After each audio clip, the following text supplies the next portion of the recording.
আমি ভালো আছি। আমি আজকে ল্যাবরেটরি থেকে যাচ্ছি। আমি দেশবাসীর প্রতি অসম্ভব কৃতজ্ঞ এবং যারা প্রতিদিন এখানে এসে আপনারা আমার খোঁজ খবর নিয়েছেন তাদের প্রতি আমি কৃতজ্ঞতা প্রকাশ করছি।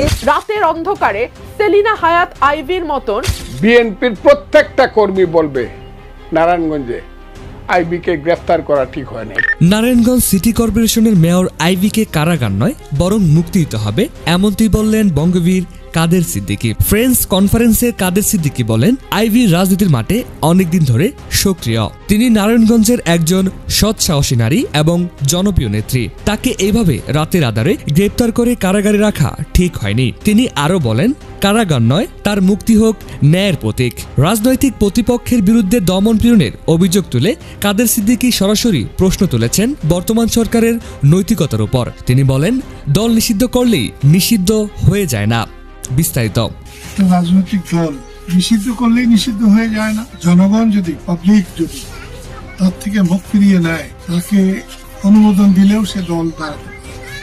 এখন একটা বৈরী হাওয়া বইছে। শেখ হাসিনা দল আর মৌলানা ভাসানী তৈরি করা দল, বঙ্গবন্ধু লালন পালন করা দল, যে দল বাংলাদেশের স্বাধীনতা এনেছে, সেই হুজুর মৌলানা ভাসানী, বঙ্গবন্ধু শেখ মুজিবের দল আওয়ামী লীগ প্রচুর পাতার পানি না। এদিকে আইভি রহমানকে ঘিরে উঠেছে বিভিন্ন প্রশ্ন, অনেকেই করছেন সমালোচনা। বিস্তারিত দেখুন পুরো ভিডিওতে। প্রায় 7 মাস আগে তার নামে যে মামলা হয়েছে, সেই মামলা হওয়ার পরেও তিনি বীর দর্পে তার বাড়িতে অবস্থান করেছেন। আইনের প্রতি ন্যূনতম শ্রদ্ধা তিনি দেখান নাই।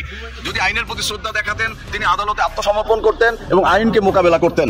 আমরা কিন্তু যখন আমাদের ন্যায্য দাবির পক্ষে রাজপথে ছিলাম, তখন পুলিশ আমাদের উপরে অমানবিক আচরণ করে আমাদেরকে গ্রেফতার করেছে, লাঠিপেটা করেছে বা অন্যান্যভাবে আঘাত করেছে। 5ই আগস্টে যে আন্দোলনের আগ মুহূর্তে যেভাবে প্রশাসনকে উল্টা আরো উস্কিয়ে দিচ্ছিল যে কেন গুলি করা হচ্ছে না এবং কেন ছাত্রদের মারা হচ্ছে না, এটা মানুষের কাছে, সবার কাছে ওপেন একটা জিনিস, কারণ এটাতে প্রচুর ভিডিও আছে, সবকিছু আছে। তবে মেয়র আইবির উচিত ছিল যে উনি অভিযুক্ত একজন মানুষ ছিলেন, উনি আইনের শ্রদ্ধা জানিয়ে উনি আদালতে গিয়ে উনি সারেন্ডারটা করেন, কিন্তু উনি করে নাই। উনি ইচ্ছা করে, উনি ভেবেছে, উনি সারা নারায়ণগঞ্জের এরকম একটি ভাব নিয়ে নিয়েছিল যে উনি ভাবছিল যে ওনাকে টাচ করার মতো কেউ নেই। তবে আমাদের দল রাসেল প্রশাসন এতদিন দেখে ওকে সম্মান দেখাইছে যাতে উনি যাতে সারেন্ডারটা করে। অনেক চেষ্টা করেছে মানুষজন যাতে উস্কানির মাধ্যমে তাকে যাতে কোনো প্রকার কোনো হিটের মাধ্যমে যাতে কিছু করে, যাতে এইটা দেখিয়ে সে একটা মানুষকে সে সিম্পিতি পায়। কারণ এরকম একজন পলিটিশিয়ান যিনি এখন পর্যন্ত আমি বলবো ওনার লাইফে উনি যা কিছু করেছে, উনি মানুষের সিম্পিতি দিয়ে উনি আজকে মেয়র হয়েছে। যেখানে দেখা গিয়েছে সুস্পষ্টভাবে স্বরাষ্ট্রমন্ত্রীর উপস্থিতিতে পুলিশকে চাপ দিচ্ছে যে কেন দমন করা হচ্ছে না।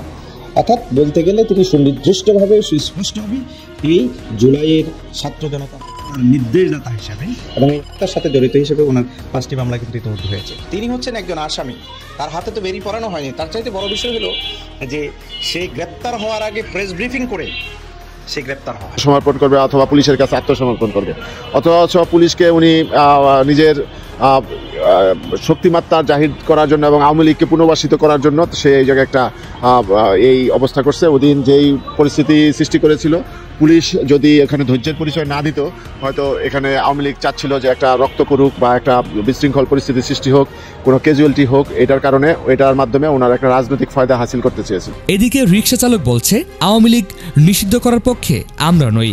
আওয়ামী লীগ নির্বাচনে অংশগ্রহণ করতে পারবে, কিন্তু যে অপরাধ করেছে তাকে শাস্তি দিতে হবে। আমি আওয়ামী লীগের নিষিদ্ধ চাচ্ছি না। আওয়ামী লীগ নির্বাচনে আসবে, কিন্তু আওয়ামী লীগের বিচার হবে। উনি অপরাধ করতে থাকলে ওনার বিচার হবে। শেখ হাসিনা অপরাধ করতে হলে শেখ হাসিনার বিচার হবে, শেখ রেহানার বিচার হবে। যে দল তো নিষিদ্ধ হতে পারে না। আমরা নৌকা মার্কায় ভোট দিই, আমরা কোনো শেখ হাসিনার ভোট দিইনি। শেখ মুজিবের আদর্শটাকে আমরা ধরে রেখেছি, আমরা ওনাকে ভোট দিই। উনি যদি অপরাধ করে থাকে তো ওনার ফাঁসি হবে, ওনার জেল হবে। আমিও চাই যে আমাদের অপরাধের বিচার হোক, এইগুলি আমার সংক্ষিপ্ত বক্তব্য। দল হিসেবে আওয়ামী লীগ অপরাধ করেনি আপনারা? না, দল হিসেবে অপরাধ করেনি আমি এটা কখনো বলতে পারবো না। অপরাধ করতে পারে, অপরাধ করলে অপরাধের বিচার হবে। কোনো ব্যক্তির অপরাধে কি কোনো দল নিষিদ্ধ? না না না না না, কখনো না। উনি ব্যক্তি খারাপ, কিন্তু দল তো খারাপ না। নিষিদ্ধ করলো কাউকে, নিষিদ্ধ করলে এটা একটা চক্র, এটাও একটা চক্র আমাদের দেশে বিশৃঙ্খল পাকানোর জন্য। তাই আমরা দেখলাম সর্বশেষ নীতি হলো বিএনপি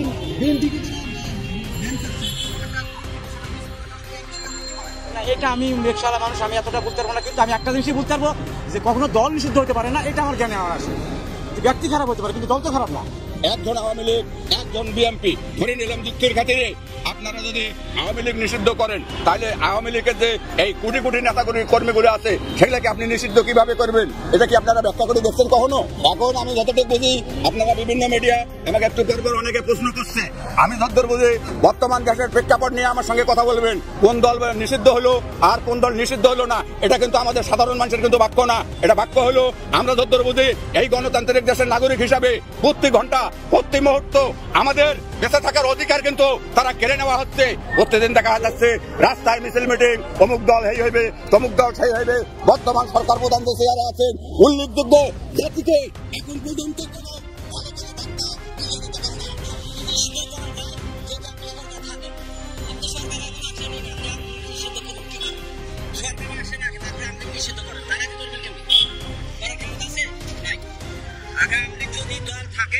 সেই দল করে নিয়ে তারপর আপনি নিষিদ্ধ করুন, তারা বলবো না। আমরা যে সব দলের রাজনীতি করবো, যে খারাপ আর সাজা হইব, যে ভালো তারা রাজনীতি করব। প্রশাসনের মধ্যে কি সবাই খারাপ ছিল? বিডিআরের যে বিজেপি গোড়া সবচেয়ে খারাপ ছিল, যে জেলগুলো খাটলো বাড়া খামা খামা। এটা বুঝি না অঞ্চল আমরা করতে যা কোন কাছে করবো? আওয়ামী লীগ তো সব খারাপ না, আওয়ামী লীগের দল কি সব খারাপ?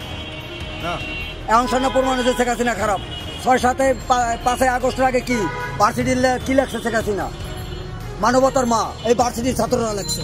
তখন কইছিল আর অপরাধগুলো কামরাঙ্গীরচরের মানুষ কি লাগছে? মানবতার মা শেখ হাসিনা কামরাঙ্গীরচরের দিকে তাকান। যখন তাপস করছে কামরাঙ্গীরচর সব ভেঙে আলান নেব। এখন শেখ হাসিনার নামে এত বদনাম, এত কিছু, তার এত উন্নয়নগুলো জনগণ আর তো দেয় না। এখন ছাত্ররা রাজনীতি করে, ছাত্ররা কি রাজনীতি করবো? ছাত্ররা লেখাপড়া করবো, কি রাজনীতি করবো, পরে রাজনীতি করবো। দর্শক, আরো বিস্তারিত দেখুন আমাদের পুরো ভিডিওতে। যে একজন রাজনৈতিক নেত্রী তিনি পালান, তিনি নিজের বাড়ি থেকে গ্রেপ্তার হয়েছেন এবং পুলিশ যখন নাকি রাতের বেলায় এসছে তাদেরকে বলেছে যে আমি গ্রেপ্তার হতে কোনো আপত্তি নেই, কিন্তু আমি রাতের বেলা যাব, দিনের আলোতে আমি যাব। ঠিকই ভোর 5টা কি 6টার সময় তারপর তিনি গ্রেপ্তার হয়ে বাসা থেকে বেরোচ্ছেন, কিন্তু রাতের বেলা তিনি গ্রেপ্তার হননি বা তাকে নেওয়া সম্ভব হয়নি। তার দাবি মানতে বাধ্য হয়েছে পুলিশ। এত বিপর্যয়ের উপর, মানে অর্থাৎ দেখেন সারা দেশে আওয়ামী লীগ যখন বিপর্যস্ত, একেবারে মসজিদের ইমাম থেকে শুরু করে শেখ হাসিনা এমন কেউ নেই, 300-350 এমপি যখন উধাও। বাংলাদেশের শুধু না, পৃথিবীর ইতিহাসে একটা বিরল ঘটনা যে মসজিদের যে ইমাম খতিব, বাইতুল মুকাররমের মসজিদের খতিব পালায় যায়, শেখ হাসিনা পালায় যায়, তার এমপিরা পালায় যায়, সব যখন পালায় যায় তখন বাসায় থাকে সেলিনা হায়াৎ আইভী। ওই নারায়ণগঞ্জের মাটিতে শেখ হাসিনা যাকে সবচেয়ে পছন্দ করতেন বেশি, সেই শামীম ওসমান উধাও, কুরকুরের মতো উধাও। অথচ তার কত বড় মানে বক্তব্য খেলা হবে, যত রকম উদ্ধত্তপূর্ণ বক্তব্য দিত, সাহস দেখাতো যে আয়না খেলতে আয়, মানে কত বড় বীরত্ব। নিশ্চয়ই সেই ক্লিপগুলি আপনারা দেখেছেন। সবার আগে কিন্তু পালাইছে সেই শামীম ওসমান। সেলিনা হায়াৎ আইভী লম্বা লম্বা কথাও বলেনি, কখনো বিএনপি বা বিরোধী দলকে অসম্মান করে কোনো কথা বলেনি। আজকে সেই মানুষটা গ্রেপ্তার হয়েছে, কিন্তু জনগণের ভালোবাসাও পেয়েছে। জনগণ সবসময় যে সেলিনা হায়াৎ আইভীর পক্ষে অতীতেও ছিল এবং শেষ মুহূর্ত পর্যন্ত থেকেছে, সেটা কিন্তু প্রমাণ পেয়েছে। একেই বলে জনগণের নেত্রী। তিনি আওয়ামী লীগ করতে পারেন, এটা অন্যায়, ভুল, পাপ, সেটা রাজনৈতিক বিতর্ক, আমি সেটা বলবো না।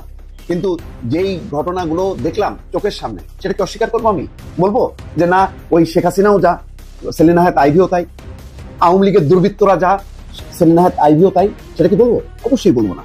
সেলিনা হায়াৎ আইভী যে আওয়ামী লীগ, সেলিনা হায়াৎ আইভী আর আওয়ামী লীগ যে সম্পূর্ণ আলাদা, আজকে ঘটনার প্রভাব কিন্তু সেটা প্রমাণ করছে। দেখেন, বারবার কিন্তু প্রমাণ করছে। সেলিনা হায়াৎ আইভীকে যখন নাকি মেয়র পদে নমিনেশন দেয়নি দলীয়, স্বতন্ত্রভাবে জিতেছে। প্রত্যেকটা বিরোধী দল, অন্যান্য দল সবাই সাপোর্ট করেছে। সেলিনা হায়াৎ যখন আওয়ামী লীগের নমিনেশন পেয়েছে তখনও জিতেছে। সেলিনা হায়াৎ সবসময় নারায়ণগঞ্জের মানুষের পাশে ছিল এবং নারায়ণগঞ্জের মানুষ এত দুরবস্থার মধ্যেও কিন্তু দলে বলে এসছে, বিক্ষোভ করেছে। এমন কোন আওয়ামী লীগের নেতা আছে গ্রেপ্তার হয়েছে এই পর্যন্ত যে তাদের পক্ষে স্লোগান দিয়েছে? না, জুতা মেরেছে, ডিম মেরেছে। সেলিনা হায়াৎ মানুষের ভালোবাসা পেয়ে, মানুষের সমর্থন পেয়ে কিন্তু গ্রেপ্তার হয়েছে। এখানেই সেলিনা হায়াৎ আইভীর সাথে আওয়ামী লীগের পার্থক্য। কিন্তু এই মানুষটাকে আওয়ামী লীগ মূল্যায়ন করেনি। যখন ক্ষমতায় ছিল ওই মেয়র ওই পর্যন্ত, কিন্তু কেন্দ্রীয় পর্যায়ে নিয়ে আসেনি। এই সেলিনা হায়াত আইভীরা যদি আজকে আওয়ামী লীগের ফ্রন্ট লাইনে থাকতো, সম্ভবত এই দল এইরকম ফ্যাসিবাদী দল হিসেবে সামনে আসতো না, এইরকম গণদুষ্কৃত হয়ে আজকে পালাতে হতো না। সুতরাং আমি এখনো বিশ্বাস করি যে সেলিনা হায়াত আইভী সত্যিকারের নেত্রী, তার প্রতি যেভাবে যেই সমস্ত অভিযোগ নিয়ে গ্রেপ্তার করা হয়েছে এটা কোনোভাবে সমর্থনযোগ্য না। আজকে সরকারও হাড়ে হাড়ে টের পেয়েছে সেলিনা হায়াত আইভীর ভিত্তি কত গভীরে। এইভাবে মানুষ দলে দলে নামে না তার পক্ষে। সেলিনা হায়াতকে দিয়ে আওয়ামী লীগকে বোঝা যাবে না। আওয়ামী লীগ এবং সেলিনা হায়াত আইভী যে এক না, আজকের তার গ্রেপ্তারের মধ্য দিয়ে গ্রেপ্তারের ঘটনা প্রবাহ সেটা খুব ভালো মতন প্রমাণ করেছে। দর্শক ভালো থাকবেন, আল্লাহ হাফেজ।